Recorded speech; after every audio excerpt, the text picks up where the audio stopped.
Welcome to the deep dive. Today we are setting aside all the common labels, the easy summaries, and wading deep into the career of one of the most important figures in cinematic history, Alfred Hitchcock. We're really trying to go past that surface level idea of the master of suspense to understand the mechanism behind his genius. And it's so necessary to push beyond that, isn't it? That familiar genre label. Yeah. Because if you only call him the master of suspense, you miss the true mission of his career. Right. Our goal today is to see him not just as a great director or, an effective storyteller, but as a complete film author. Or an author. Someone who exerted this systematic, almost surgical control over the entire medium, from the moment an idea sparked in his head until the final film was locked and done. He was obsessed with the integrity of the work. And what we discovered looking into his life is that this control was born out of something deeply, deeply personal. But first, I think we have to start with this legendary, chaotic, and completely freezing first attempt to interview the director himself. Oh, it's the best story. It just sets the stage perfectly for how elusive and, frankly, how strange the man could be. Right. So this was the winter of 1955 at the Saint Maurice Studios just outside of Paris. Hitchcock was there overseeing the post-synchronization work for To Catch a Thief. Okay. And two highly ambitious young reporters show up in Joinville, just bursting with excitement to secure this landmark interview. They were ushered into this large, pitch-black auditorium. I mean, you have to imagine stumbling through the dark, trying to be professional, and the only light is coming from the screen. And on this This endless looping scene of Cary Grant and Brigitte Aubert speeding away in a motorboat over and over. So they finally locate Hitchcock in the gloom. They introduce themselves, and he is, perfectly courteous. He just suggests they wait for him at the studio bar, which is just across the courtyard. And here is where we get the perfect real-life Hitchcock scenario. Yeah. A completely mundane action that suddenly becomes treacherous. They emerge from this pitch-black theater. Their eyes are still adjusting to this brilliant daylight, and they are so full of energy from, getting the interview, that they completely miss the massive dark gray frozen pond that fills the entire courtyard. It was just invisible to them until it was way too late. They step right over the ledge and onto the ice. Which, of course, was just a thin layer. Instantly gave way. Instantly. In seconds, they are immersed in freezing water, just waist deep in pure shock. I can only imagine that immediate internal panic. And the first thought, the most precious thought, what about the tape recorder? The tape recorder. It was a total disaster. The reporter carrying it slowly lifts the case out of the water, and water is just pouring out of every seam and crack. The description is beautiful. It was oozing out like a stream of tears. Oh, that's perfect. And they're trapped. They're in the sloping basin of this pond, and they can't reach the edge because they keep sliding back toward the center. It's a miserable physical manifestation of a suspense trap. It really is. They're eventually pulled out by a bystander, and a wardrobe mistress takes pity on them, lets them use a dressing room to try and dry out. And when they offer their profuse thanks, her only response is to just look at their soaking state and ask, what a way to make a living. Are you extras for Rafifi? And when she found out they were journalists, her interest just vanished, told them to clear out immediately. So these two figures, just shivering, defeated, and dripping wet, finally walk into the studio bar where Hitchcock is waiting. Drawing completely composed. And here is the truly fascinating part, the director's reaction. He just looks them over, surveys their soaking, traumatized condition, and offers not a single comment. Nothing. Not one word on their appearance or the ridiculous accident. He just courteously suggests a new appointment for later that evening at the Hotel Plaza Athénée. No drama, no sympathy, just business. He was observing, he was cataloging it, but he refused to engage emotionally. A year later, he finally addresses it. He spots the pair at a Paris press conference and delivers his iconic punchline. He says, "Gentlemen, every time I see a pair of ice cubes clicking together in a glass of whiskey, I think of you two." But even then, he couldn't resist manipulating the truth. He later started telling this story that when they appeared, one journalist was dressed as a priest and the other as a gendarme. Of course he did. He twists reality to maximize the irony and the macabre humor. Even his real-life anecdotes are meticulously storyboarded. That initial, almost farcical meeting, it underlines something so crucial. The man behind that persona was elusive, almost hidden. And that elusiveness is key to understanding the deep dive that followed nearly a decade later. a project that truly required him to lift the veil. Well, what prompted that comprehensive examination was this growing recognition among film theorists and directors, Yeah. really globally. They realized that Hitchcock's body of work held the answer to the most fundamental cinematic challenge. Which is? How do you express complex ideas, emotions, and narrative information using purely visual means? He became the essential text for unlocking the medium itself. So this wasn't just a casual interview. This was a sustained, systematic interrogation of his career. It was a formal agreement that was, pretty much unprecedented in film history. Oh, completely. The sheer scope of the project itself reveals how serious the mission was. Oh, were the terms? It was an agreement for a 50-hour-long interview. 50 hours. Moving chronologically through his entire filmography. Wow. And the structure was meticulous, grounded in roughly 500 probing questions categorized into 4 key areas. Okay, what were they? So, A, the circumstances attending the inception of each picture. Where did the idea come from? B, the detailed preparation and structure of the screenplays, which he always oversaw personally. And then C, the specific directorial problems he faced on each film, the technical challenges, the solutions he invented. And finally, D, his own candid assessment of the commercial and artistic results in relation to his own expectations. There's a self-criticism, systematically applied to his own work. The logistics sound pretty rigorous. They were. It all began in Hollywood on his birthday, August 13th. They worked daily from 9 in the morning until 6 in the evening at Universal Studios. 9 to 6, that's a full day. A full day. They maintained a running conversation, even through lunch, with a dedicated sound engineer recording everything in the next room. So at first he was, the public Hitchcock? Yes. Initially, he played the part of the witty public raconteur, full of all the well-worn anecdotes he'd told 100 times. But it was only on the 3rd day of this marathon that the facade finally cracked. What happened? He became genuinely sober, thoughtful, and perhaps most importantly, self-critical. He started discussing his failures, his doubts, his intense frustrations. And this is where we start to see that striking contrast between the public image, the fat man with the deadpan jokes, and the reality. Exactly. Yeah. The world saw the self-possessed, cynical maestro. But what the interviews revealed was a man beneath that surface who was deeply vulnerable, acutely sensitive, and profoundly emotional. And this leads us to the great paradox, really, that fueled his genius. The man who excelled at forming fear.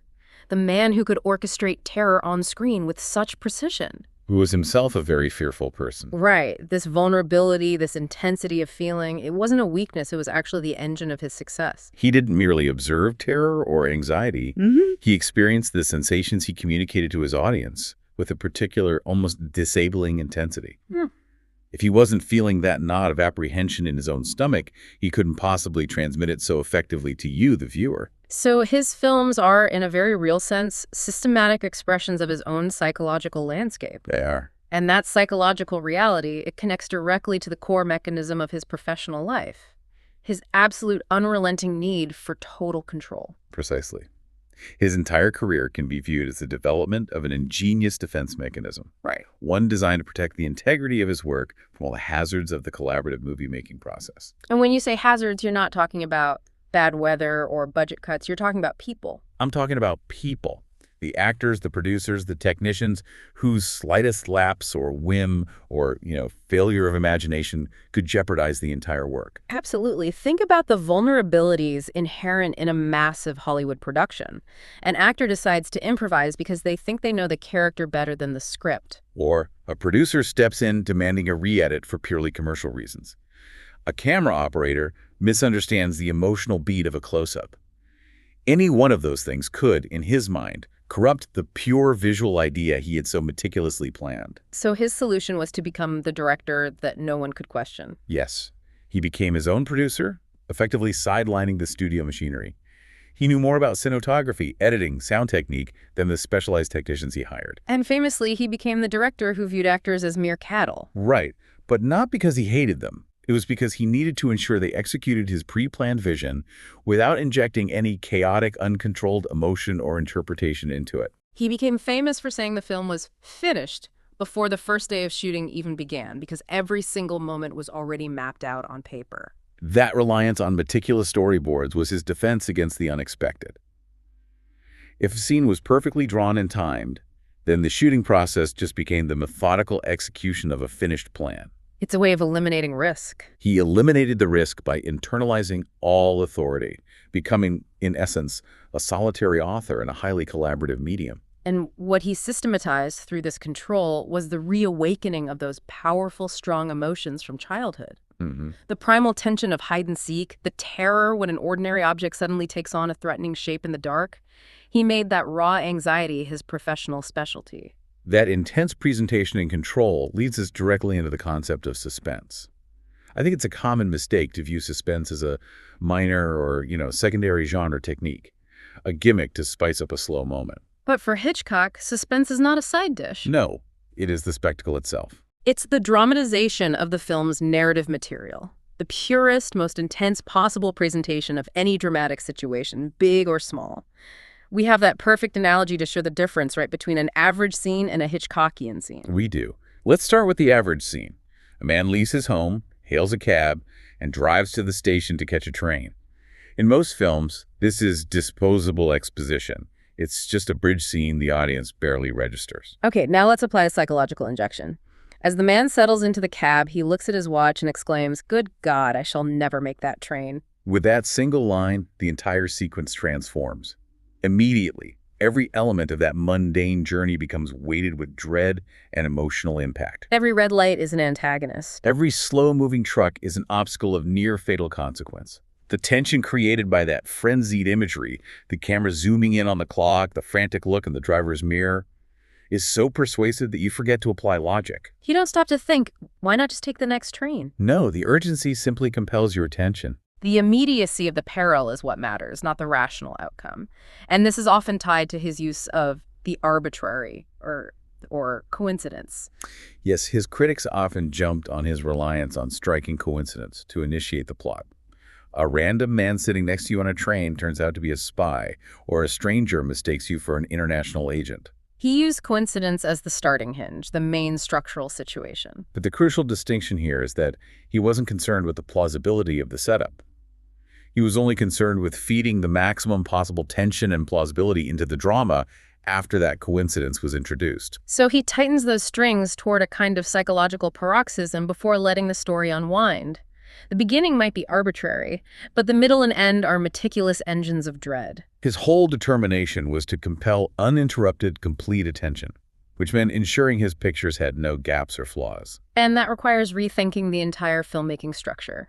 Most films, they rely on privileged moments, the big climax, the shocking murder, the things that linger in your memory. But Hitchcock's goal was to make every single scene a privileged moment. His control and intensity extended even to the exposition, the transitions, the connecting sequences that, in the hands of most directors, are just inconsequential padding. He simply loathed the ordinary. You can see this in how he invests everyday situations with potential drama. Consider the scene of an innocent man wrongly accused, seeking legal counsel. A conventional director would film this straight. Man walks in, explains the situation, lawyer takes notes. All right. Yeah. But Hitchcock immediately introduces a psychological obstacle. Think of the wrong man. The innocent man, Manny Balistrero, goes to the lawyer's office. And what happens? The lawyer's already skeptical. Or worse, he looks distracted or tired. In The Wrong Man, the lawyer agrees to help only after warning Manny that he lacks experience in this specific kind of legal defense. So that single moment of doubt, the lawyer's reluctance, the hint of inexperience, is a seed of anxiety that he plants deep in the audience's mind. It's a layer of secondary dread. It forces you to feel that even the man's defense is potentially fragile. That is how you eliminate the ordinary. You charge every moment with apprehension. Or consider the classic scenario. A young man introduces his new girlfriend to his mother. The girl is naturally anxious to please, projecting warmth. The son is relaxed, maybe oblivious. But watch the mother through Hitchcock's eye. As the son's introductory ritual fades, the camera fixes on her. She stares at the young woman, sizing her up with that cold, assessing, purely Hitchcockian look. And the young girl might show her inner turmoil, a slight movement of retreat, a nervous flicker in her eyes. That silent exchange, that single judging look, is all it takes to instantly create one of his signature domineering maternal figures. And the entire dynamic of that family relationship and every subsequent family scene is immediately charged with conflict and emotion. The meeting of the mother-in-law becomes a moment of sustained tension, not just polite small talk. This relentless investment in drama turns the filmmaking process into a three-way game. It's not just the director interacting with the picture. It's the director, the picture, and you, the audience, which is required to play a participant role. The ultimate goal is total absorption. He wanted to use suspense as a poetic means, like a frightening fairy tale that heightens the emotions and makes the heart beat faster. So to criticize him for specializing in suspense is really just to accuse him of being the least boring director in the history of cinema. And we know he succeeded because of all those legendary anecdotes about audience behavior. He wanted to absorb the audience so completely that all external actions just ceased. The Arab viewer forgets to shell his peanuts. The Frenchman ignores the girl next to him. The compulsive cougher manages to hold it in. And the Swedes, famously, interrupt lovemaking in the aisles. That is the ultimate proof of command over attention. This kind of commanding attention, it all stems from what is universally acknowledged. Hitchcock is the world's foremost technical master of cinema. Even his fiercest detractors had to concede that title. They had to. But this is where the popular criticism often misses the point entirely. Critics frequently try to separate his technique, his form, from his content. They argue that he was just a brilliant craftsman who made clever thrillers. But the great French film theorists, Romer and Chabrol, they argued that this separation is just illogical. Completely illogical. They placed him alongside true giants like Murnau and Eisenstein as one of the greatest inventors of form. For Hitchcock, form does not just embellish content, it fundamentally creates it. The way he chose to show something dictated what that thing meant. The difficulty of movie making, the fragmentation into shooting, editing, montage, it's a maze where a lot of directors lose control. They do. Only a mind where the analytic planning, the storyboarding, and the synthetic execution, the editing, are simultaneously at work can navigate this without losing the purity of the idea. And his cardinal rule for navigating that maze was clarity. Whatever is said instead of being shown is lost upon the viewer. That's more than a preference. It's a foundational belief about the power of the medium. Let's look at the failure of what you call the dialogue trap. Okay, you encounter this constantly in films trying to deliver complex exposition. Something like, at this point, Belichov, realizing he'd been cheated by Canodyne, went to see Benson, proposing they contact Tolmashev and share the loot. The audience is immediately bewildered and indifferent. Why? Because that complex exposition is entirely verbal. We don't know Belichov or Canodyne or Benson or Tolmashev, and we don't care about the loot. The information was said instead of shown, leaving you feeling confused and totally detached from the characters. And since Hitchcock was committed to expressing everything by purely visual means, he simply has no use for those shadowy, complex verbal relationships. He uses the camera to convey the information instantly. Can we ground this abstract concept with a truly famous moment of visual information transfer? Absolutely. Let's think of Notorious. The entire plot hinges on Ingrid Bergman needing to slip a key to Cary Grant. They are in a mansion, potentially being watched. And the visual method is everything. Everything. There is zero dialogue explaining the complex mechanics of their mission at that moment. Instead, you watch the camera, you see the key, the keyhole, the slight movement of her hand, the furtive glances exchanged, the physical proximity of the dangerous enemy in the background. Suspense and narrative advancement are conveyed entirely through gesture, camera placement, and rapid cutting between the face, showing anxiety, and the hands, showing the action. This demonstrates the absolute superiority of the visual method. Now, critics often charge that this insistence on clarity and simplicity, well, it limited his ideas. Right. But the counterargument is incredibly potent. His unique ability to film the thoughts and internal states of his characters without relying on dialogue makes him, paradoxically, a profoundly realistic director. Wait, isn't that a stretch? Huh. How can a director who relies on extreme coincidence and often highly fabricated stylized situations like the spy drama of North by Northwest, how can he be considered a realist? Are we redefining realism here? We are. We're redefining it in a psychological sense. Think about real life, particularly in social situations like a cocktail party or a business meeting. What are the spoken words? They're superficial formalities, polite masks. Exactly. The essential truth of the human relationship is revealed elsewhere by studying people's eyes, their expressions, their physical orientation. So he wasn't interested in filming external documentary realism. He was interested in psychological realism, the emotional truth that's happening beneath the dialogue. Precisely. Let's go back to that detailed observation of the reception scene. Mr. Y is talking enthusiastically about his Scottish holiday, detailing the grouse shooting and the weather, but his eyes never leave Mrs. X's legs. The dialogue is about vacation, the polite surface. The visual counterpoint, the camera emphasizing the direction of his gaze, is about raw desire. The truth of the scene is the desire, not the grouse. Now look at Mrs. X. She's talking elegantly about her children's problems at school, projecting the image of the concerned mother. But she keeps staring with this cold, cutting intensity at Mrs.'s elegant appearance. The visual truth here is jealousy, or profound envy. Desire, jealousy, and envy are the substance of that scene, yet not a single line of dialogue needs to be spent explaining those intimate emotions. This is where he is almost unique in cinematic history. His ability to film those invisible, internal complex emotions directly. And that is the core paradox of his enduring genius.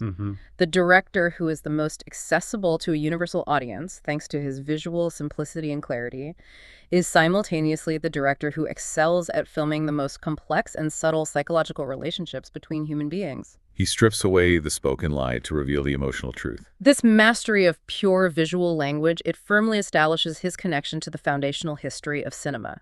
He wasn't inventing a new language, he was perfecting the oldest one. The language of the silent screen. Okay. Absolutely. The major crucial developments in American film direction took place between 1908 and 1930, largely under the pioneering influence of D.W. Griffith. Those were the years where the rules of editing, shot, reverse shot, and pacing were all perfected. But then, with the advent of sound around 1930, the development of visual sensibility in Hollywood it essentially stalled. It did. The focus shifted dramatically, prioritizing dialogue and theatrical structure over visual dynamism. With the notable, glorious exception of Orson Welles, very few visual masters emerged for decades. The test of this decline is pretty stark. Imagine if, overnight, cinema were deprived of the soundtrack and we returned to a silent art form. Most directors working today would be forced to find a new line of work, as their careers are totally reliant on spoken exposition. But the rare few in Hollywood who truly inherited and honored the Griffith secrets, the secrets of visual momentum and clarity, were John Ford, Howard Hawks, and, above all, Alfred Hitchcock. That visual purity is why European cinephiles, especially the French, they quickly categorized him differently. They regarded him as a film author. Right, placing him in the same lineage as Bergman, Fellini, and Buñuel, rather than just a commercial genre director. And this view is a sharp divergence from the traditional Hollywood approach. Yeah. I mean, think about the so-called Oscar collectors, the big-name directors who switch seamlessly from making a biblical epic one year to a psychological Western the next, and then a comedy, often adapting best-selling books. They're acting as simple craftsmen, fulfilling commercial instructions. Their work lacks a cohesive, personal philosophy. And that distinction is essential. An author is motivated by the internal, inescapable need to introduce his own specific ideas on life, people, money, love, and anxiety into his work. While the craftsman is motivated by the job brief, and furthermore, the craftsman's technique often appears lazy compared to an auteur like Hitchcock. How so? Their method typically consists of setting up a dramatic scene, filming the dialogue in half a dozen different ways, varying the angle, then varying the shot size, and then just trusting the editor to stitch it all together. It's an inefficient, theater-bound methodology that ignores the medium's extraordinary visual potential. But we justify calling Hitchcock the most complete filmmaker because he excelled far beyond even the most talented of his contemporaries. He wasn't just an expert in one field. He wasn't only good at directing actors or staging complex action sequences. No, he was the ultimate all-round specialist. He excelled at every single aspect of the image, the shot, and the scene. He masterminded the screenplay construction, oversaw the photography and cutting, controlled the soundtrack, and even dictated the publicity and printing, his personal, pervasive concepts at every single step. That level of comprehensive, sustained quality is just unmatched. And this total control creates his absolutely unmistakable screen signature. It's not just visible in the famous suspense set pieces, like the climax of North by Northwest on Mount Rushmore. No, it's evident even in a simple, quiet conversation between two people. You see it in the unique way he handles the exchanged looks, the specific length of the silent pauses that punctuate dialogue, the extremely simplified gestures, and the dramatic quality of the frame itself. It's the visual art of conveying who dominates the conversation, who is lying, or who is secretly in love or jealous. All conveyed through cinematic grammar, not spoken words. He leads the audience from one subtle emotion to another at the rhythm of their own psychological sensitivity. His work is completely unified. You find both research and intense drama, subtle humor, and profound abstract concepts all in one film. It is simultaneously commercial, universal and intensely experimental. Take Psycho. It was a massive global commercial success, rallying vast audiences, yet in its savagery, its broken taboos, its uninhibited psychological license. It pushed boundaries far beyond what was considered acceptable, even by the most obscure avant-garde filmmakers of the time. Similarly, the revolutionary special effects used in The Birds and the existential dread in Vertigo have all the poetic flavor of deeply experimental cinema. And his influence is simply undeniable. If a director today sets out to make a Western, they might look at John Ford, but they could also look at Hawks or Leone. But if they set out to make a thriller or suspense picture, they are, in their heart of hearts, hoping to live up to one of Hitchcock's masterpieces. Countless films have attempted to imitate the profound psychological layers of Vertigo, the architectural perfection of North by Northwest, and the jarring terror of Psycho. And this influence is pervasive across world cinema, whether it's acknowledged or subconscious. We see clear echoes in the work of directors across the globe working in completely different cultures. Consider Henri-Georges Clouzot with Diabolique in France. Or Akira Kurosawa in Japan. Kurosawa's High and Low is a fantastic example. While it seems like a police procedural, this central tension relies on the extreme confinement and moral surveillance of the main character. Which echoes the spatial and moral pressures you'd find in a film like Rear Window. Exactly. And then there's Roman Polanski in Repulsion, channeling the disintegration of the female psyche, borrowing that claustrophobic, anxious tone perfected in early Hitchcock films.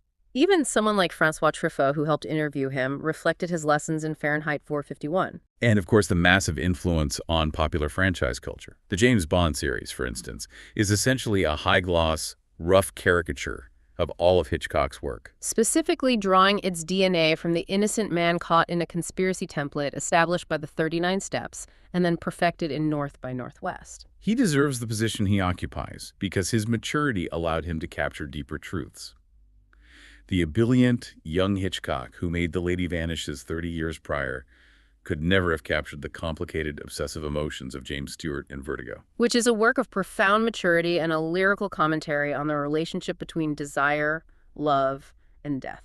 And it's interesting that some earlier critics tried to dismiss him as merely a cunning and sophisticated cynic with a tough contempt for the world who used pitiless mockery. But that critique fundamentally misses the vulnerability we talked about earlier. It does, and that's a crucial insight. Cynicism in a deeply sensitive person is often just a front, a self-protective measure. In Hitchcock's case, it was a veneer concealing a deep pessimism and an acute, organized anxiety about the human condition. So he belongs firmly among the great artistic figures of anxiety, placed alongside writers like Franz Kafka or Fyodor Dostoevsky and Edgar Allan Poe.